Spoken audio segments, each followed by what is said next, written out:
ڕووبەری گشتی ڕەهاکراو لە مەترسیەکانی مین و تەقەمەنی بریتی بووە لە 10,424,032 مەتری دووجا و لە دو بە دوای پاکردنەوەی ئەم ڕووبەرەزەویە نزیکەی 28,000 مین و تەقەمەنی جۆرەجۆر لەنەو بردراون بە وردی 20,975 پارچە تەقەمەنی بوونە وەکو گولە تۆپ و گولە هاون و ئەو نەوعە 6,808 مینی دژە کەسی و دژە تانک بوونە و 184 بۆمبی چێندراو بوونە ئەوەنەی کە دو بە دوای شەڕی داعش بەجێماون لە منتەقەی خۆزر.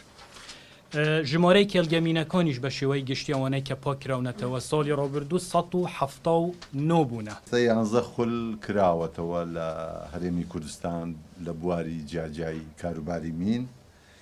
و هەر هەمووشیان شەهادە یاخود بڕوانامەی پیشەیان پێدراوە. مۆڵەت پێدان بە ڕێکخراو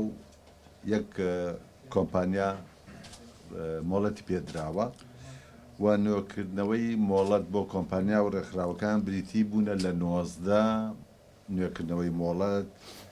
کە حەوت ڕێکخراو مۆڵەتیان نوێکراوەتەوە 12 کۆمپانیاش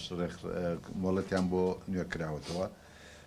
وە گاگادارن کە ئێمە ڕێکخراوەکان یاخود تیمەکانی خۆمان کە کارەکەن لە کێڵگەمینەکان دەبێت لەلایەن کوالیتی شورانسی خۆمانەوە دڵنیایی جۆری تیمەکانی دڵنیایی جۆری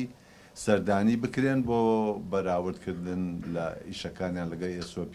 هەروەها دڵنیابوونەوە لە کوالیتی و سەیفتی و سەلامەتی کارمەندەکانمان